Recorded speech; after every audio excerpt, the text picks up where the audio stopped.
hafal je kan. Orang yang dapat A sekalipun kadang-kadang tu dia hafal je.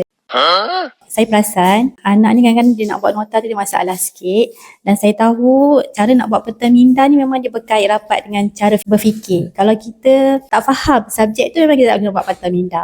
Kalau kita dapat buat peta minda maknanya kita dah faham. Sebab saya faham konsep read dalam Al-Quran tu kan, bacalah kan. So bacalah ni ramai orang faham macam baca je kan, tapi sebenarnya dia memang kritikal, baca secara dengan value age question lah. So ini macam praktikal kepada teori tu lah.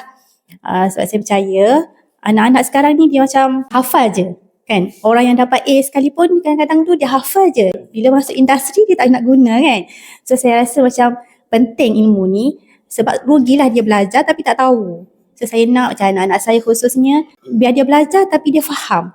Dan saya sendiri sebenarnya ganti anak saya, tapi saya sendiri pun dapat faedah daripada kelas ni. Contohnya macam mana nak perkemaskan lagi kefahaman dan macam mana kita nak buat orang faham dengan kita. Contohnya saya nak buat pengisian pada anak-anak kan. So teknik ni saya boleh gunalah nak bagi audiens saya faham.